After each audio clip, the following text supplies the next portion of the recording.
Messieurs, dames, bonjour, bonsoir et bienvenue pour ce petit test un peu salé, je vais pas vous le cacher, sur le dernier RPG du moment, j'ai nommé Wuthering Wave, un jeu développé par Kuro Game, une plateforme chinoise, comme on en a l'habitude avec ce genre de jeu.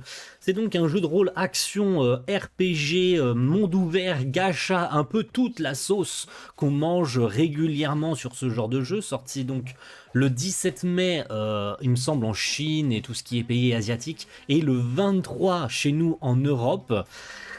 Et on peut le dire, même d'ailleurs, tout ce qui tourne autour des wikis le compare directement, et je vais être sans vergogne dessus, avec Genshin Impact. Puisque ce jeu est indirectement un plagiat assumé de Genshin Impact. Je suis désolé, j'ai pas honte de le dire, très honnêtement, pour avoir y joué 5 heures ou 6 heures d'affilée, je peux vous le dire très honnêtement, je n'ai pas pris le moindre plaisir à jouer à ce jeu, si ce n'est que c'est un repompage indirect de Genshin Impact, que ce soit sur les menus, que ce soit sur, alors peut-être pas sur l'histoire ni sur la DA, mais vous allez voir, je vais vous en parler très brièvement, je vais être très méchant, mais alors vraiment très méchant sur ce jeu, que ce soit sur sa beauté, sur son scénar, sur sa traduction, rien, mais alors rien n'est à retenir sur ce jeu, c'est vraiment très décevant.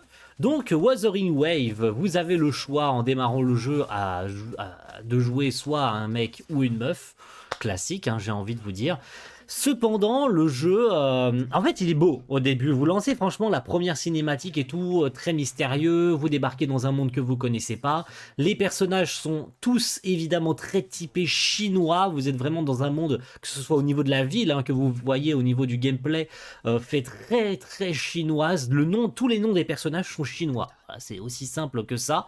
Il n'y a pas un nom de personnage qui est en japonais ou quoi. On est vraiment dans un jeu typé chinois, pensé pour les Chinois, développé pour des Chinois, même s'il y a la langue japonaise qui n'est pas à lésigner. J'ai pas vu s'il y avait franchement de VF. J'ai vraiment pas jeté un œil dessus. Mais à partir du moment où vraiment vous rentrez sur la map, j'ai eu envie de vomir. Alors ce que vous voyez aujourd'hui, c'est la version PC. Cependant, il est clair et net de noter que ce Wuthering Wave, ou en tout cas sa version PC, n'est qu'un pauvre portage ridicule sur une version PC. En fait, c'est la version mobile qui a été portée sur PC. C'est pas une vraie version PC. Ce que vous voyez aujourd'hui, là, sous vos yeux, est la version avec les paramètres à fond. Mais quand je dis les paramètres à fond, c'est que tout est en élevé, tout est en ultra. J'ai failli vomir. Ouah, c'est laid! Très honnêtement, j'ai failli vomir. Les personnages, vous vous approchez un peu trop près. Il y a ça pixelise à mort. Le découpage des personnages, on a l'impression de revenir à Pokémon Légende Arceus avec les découpages typés, vous voyez, avec tous les pixels autour des personnages. Vous regardez à 2 mètres devant vous, il y a du clipping. Il y a des éléments qui apparaissent à 30 cm de vous. C'est un portage vraiment ridicule, même paramètres à fond, c'est pixelisé à mort, l'herbe, les environnements, les cailloux, les décors à 30 mètres, c'est juste des pixels pour voir des pixels.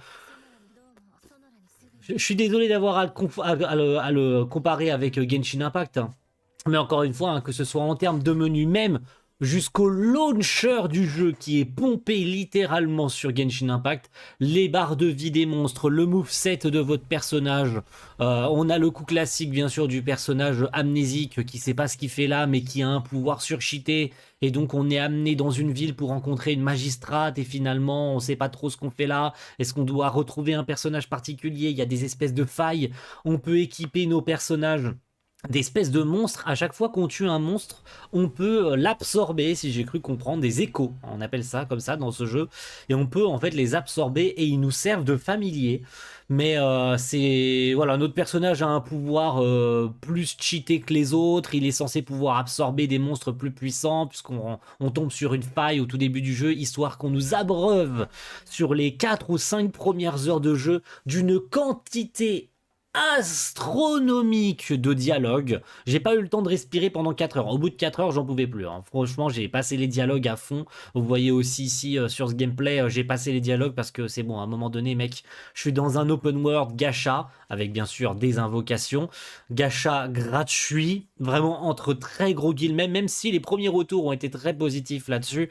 Mais non, non, le jeu ne nous laisse pas respirer. Je pense qu'en vrai de vrai, pendant vraiment les 6 ou 7 premières heures de jeu, vous n'allez pas explorer du tout. Vous êtes vraiment beaucoup trop dirigé par le jeu, alors que il est comparé à Genshin, mais il se veut mettre davantage d'accent sur les combats et sur l'exploration, alors que vous allez littéralement être dirigé sur le scénario obligatoirement. À un moment donné, vous êtes bloqué dans la ville, vous n'allez pas avoir le droit de sortir si vous n'avancez pas dans le scénario principal. Le jeu vous bloque alors qu'on est sur un open world. Ce n'est pas normal. Vous devriez comme Genshin, encore une fois, désolé de faire la comparaison, comme Genshin, vous apparaissez et vous êtes mis dans le bain direct. On vous force pas à aller dans la ville, vous pouvez explorer autant de la carte que vous voulez, commencer à chercher évidemment les tours, classique, hein. Ce Wuthering Wave a évidemment repris le système des tours pour débloquer la carte qui ne me semblait pas si énorme que ça, je peux me tromper, j'ai pas regardé, voilà, j'ai pas pris le temps de regarder, et j'ai eu la flemme de regarder,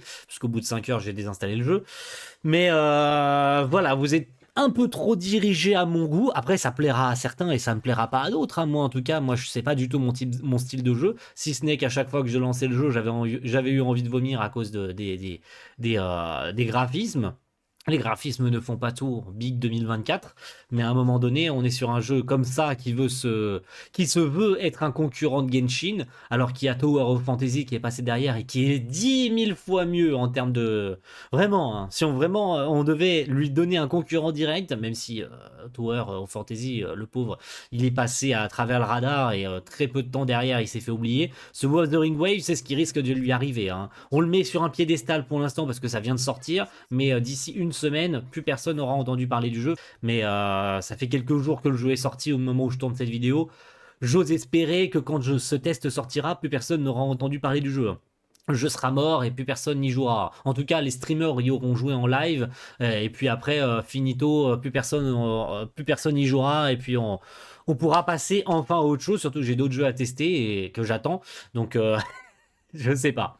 Très honnêtement, je sais pas ce qu'ils ont cherché à faire, si ce n'est que le scénario est beaucoup trop compliqué, beaucoup trop casse-tête, beaucoup trop de dialogue, le jeu est pas beau, les menus, les barres de vie des monstres, les movesets, que ce soit aussi le truc des équipements ou encore du gacha. Les gachas, j'en parlais tout à l'heure ou à l'instant, il y avait eu de plutôt bons retours dessus puisque le jeu semblait quand même, et semble incroyablement généreux au tout début, ce qui risque d'être un peu moins le cas, je pense, pour la suite, hein. Là, le jeu est peut-être parce qu'ils n'ont pas suffisamment préparé leur système de loot des personnages sur les portails, mais je pense qu'ils vont un peu resserrer la vis pour donner un peu moins de personnages et un peu moins d'armes légendaires aux gens. Là, je pense qu'ils sont un peu trop généreux, ou ils sont volontairement généreux en début de jeu, histoire de pas trop bloquer les gens. Et voilà, venez sur notre jeu, on vous offre des personnages 4 étoiles et tout, allons-y. On est sympa parce que c'est le début, puis après on va essayer de resserrer un peu le truc en mode, bon, on a été sympa au début, mais on va rendre le gacha et les portails un peu moins sympa et on fournira moins de personnages, parce que sinon économiquement parlant le jeu ne s'en sortirait pas si tu fais une multi et t'obtiens le personnage 5 étoiles du portail. Voilà, je dis pas que c'est le cas maintenant et j'espère que ce sera pas le cas après, parce que sinon le jeu économiquement parlant il tiendra pas le bout. Et pour terminer, la traduction du jeu. J'ose espérer très fort, et ce sera la conclusion, que ce jeu n'a pas été traduit par un être humain. Voilà, j'ose espérer. Si c'est le cas, je suis profondément désolé pour la personne, pour le ou la personne qui a traduit le jeu. Parce qu'on est sur un niveau, même Google Trad ferait mieux. Franchement, déjà qu'il y a un problème avec les « et », hein, vous lancez le jeu, en fait, il y a un espèce d'espace à la con, à chaque fois où il y a un « et » accent aigu ou un « et » accent grave. Il y a un espèce de décalage, en fait, la police d'écriture n'est pas bonne. Et ça, on espérait qu'au moment de la sortie, la veille ou l'avant-veille, il corrige le tir, qu'il verrait le problème et qu'il corrigerait le truc. Non, non. non, pourquoi corriger le jeu? Et la traduction, pardonnez-moi, une phrase sur deux n'est pas française. Voilà, il y a un gros problème, il y a des tournures de phrases qui ne fonctionnent pas, il y a carrément des phrases qui sont coupées en plein milieu, il y a des mots qui manquent partout. Ce jeu n'a pas pu être traduit par un être humain. Ils ont dû prendre la version chinoise et la traduire dans toutes les langues, et puis vas-y, comme ça, on y va. On prend un traducteur, on entre les phrases de la version chinoise, et puis comme ça fait une version européenne, une version française, tout le monde est content, personne viendra se plaindre. Et puis allez, va te faire foutre, joue à ton jeu de merde, de toute façon on s'en fout. Si jamais il marche pas et qu'il marche suffisamment bien en Chine, eh ben ça, on restera sur une version européenne ou une version chinoise. Vous nous faites pas chier de toute façon. Le jeu est sorti depuis le 17 mai. Certains l'auront probablement testé en avant-première. Et puis voilà, allez vous faire foutre. Mais voilà, ce Wuthering Wave est tout simplement sorti trop tôt ou à la tristesse d'exister. Hein, même si je pense qu'il y a de bonnes idées et tout. Je pense au grappin et tout que j'ai pas parlé. Il y a des systèmes de jeu sympas, tu vois. Mais toute la majorité, 70% ou 80% du jeu n'est strictement pas original et où a été repompé sur un jeu qui existe déjà et avec des mécaniques qui marchent. Donc je comprends pas comment ils ont pu se louper en fait avec un Genshin Impact qui a des mécaniques qui marchent et qui continuent de marcher et qui continuent d'évoluer, qui continuent d'affiner la version et continue d'affiner le gameplay, continue d'affiner sa sauce, et que ce Wuthering Wave qui arrive derrière arrive à faire pire, à prendre ce qui se fait de bien et le faire moins bien. Je ne comprends pas comment c'est possible. Même si Genshin n'a rien inventé et a fait que reprendre certaines sauces qui existaient avant lui, Genshin a affiné sa propre sauce, a affiné son truc, et ça fonctionne toujours aussi bien. Pourquoi ceux qui sortent après ne font pas aussi bien? Pourquoi vous arrivez à foirer une formule qui marche? Je comprends pas. Voilà, c'est ma formule de fin. Je ne comprends pas comment ce jeu peut se foirer autant sur autant d'aspects. Alors qu'il y avait de bonnes idées de base en fait. Je ne comprends pas. En tout cas, merci à tous et rendez-vous très vite pour un prochain test de jeu. Celui que j'attends le plus, c'est Blue Protocol, qui apparemment devait sortir en 2023, et on n'a toujours pas de date de sortie à l'heure actuelle. J'ose espérer que le jeu sera déjà sorti au moment de la sortie de cette vidéo, mais j'attends toujours une information dessus. En tout cas, merci à tous et à la prochaine. Ciao, bye.